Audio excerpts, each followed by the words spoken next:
We have always known who he has been. This is not a surprise. He's a monster. Period. We have the most diverse administration in the history of Chicago. And he is threatened by that. Those were Chicago Mayor Brandon Johnson's fiery choice words for President Trump. His remarks come as Johnson is being investigated by the Department of Justice for Chicago's hiring practices. And it all comes after Johnson made these remarks. Let's watch. Some detractors that will push back on me and say, you know, the only thing that the mayor talks about is the hiring of black people. No, what I'm saying is when you hire our people, we always look out for everybody else. We are the most generous people on the planet. Business and Economic Neighborhood Development, the deputy mayor is a black woman. Department of Planning and Development is a black woman. Infrastructure deputy mayor is a black woman. Chief Operations Officer is a black man. Budget director is a black woman. Senior advisor is a black man. Assistant Attorney General Harmeet Dillon wrote in a letter to Johnson saying, quote, if these kinds of hiring decisions are being made for top-level positions in your administration, then it begs the question of whether such decisions are also being made for lower-level positions. The mayor is brushing off the investigation, saying he's, quote, not going to get intimidated. Johnson's office says white and black employees are the majority of the staff members. Just over 34% identify as black, while a little over 30% identify as white. Chicago reporter William J. Kelly wrote on X, Johnson answers only to his base, pushing an agenda that leaves the rest of the city behind.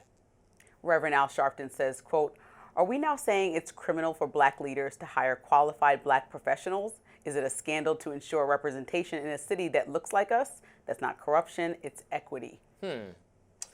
Well, it's pretty straightforward. I don't care if 100% of the employees are black. I don't care if 100% of them are white or Asian or purple panda bears.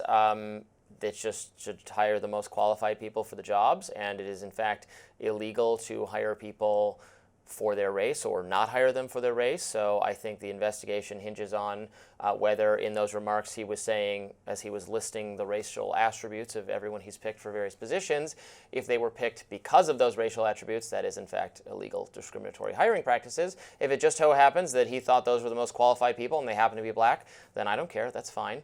And I guess that's what we're going to discover.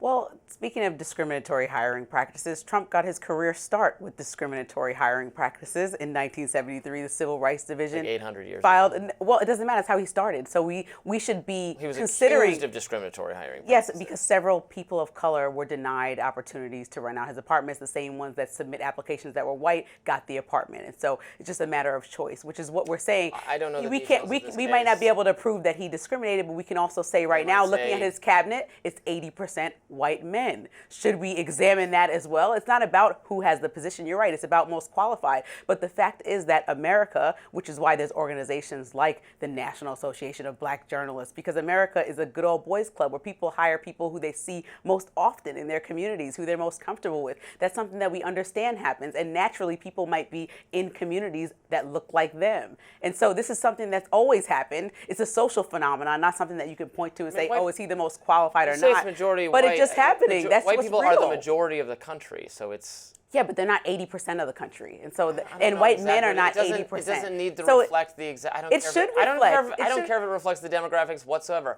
It could be 100% but black. there's it could be 100%. There's necessity to old have Jewish ladies. I don't care. But there's necessity to have. So you and I have different experiences purely based on the fact that we're different races, right? And that's okay or not okay. We both are wholly qualified to sit up here and have these dialogues. But it helps too. Right, but it helps. I'm a woman, you're a man. Right. It helps. We were born in different places. Detroit, New York. Right. It helps to have different experiences. That's the whole point of diversity and inclusion. That's why we need it in this country, because it will bring different ideas and perspectives to the table to help bring the best result forward for the country and be a reflection of the country we live in. But race is not always a proxy for actually having different experiences. I agree in theory that having different experiences can be an asset. So that is not a contention I am arguing against.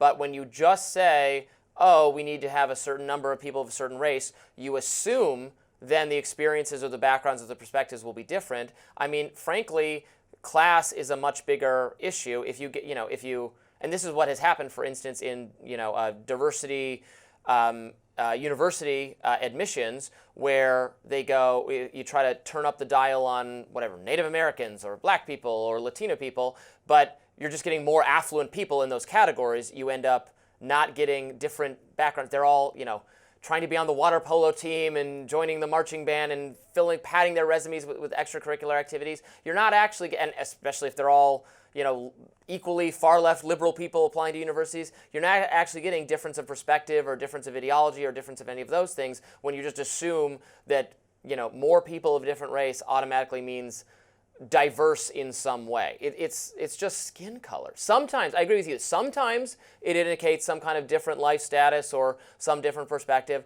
but just assuming that you're accomplishing diversity if you do that is in my view the mistake that liberals make. But also, you're just going to pick and choose an internal review in Chicago. You can do a review on your own office. Like, it could be with women. It could be, like, we're talking about a lot of women's rights that are on the ballot and have been for the last few years. Shouldn't women have a say in that conversation? Like, these are all different dialogues that we're having about President Trump and his executive orders and who they affect and people. And he's pointing. Everything affects everyone. I don't like weaponizing identity and that only women can care about this, only some minority can bear that. It's all policy. It affects us all. We all get a vote. We all have a say.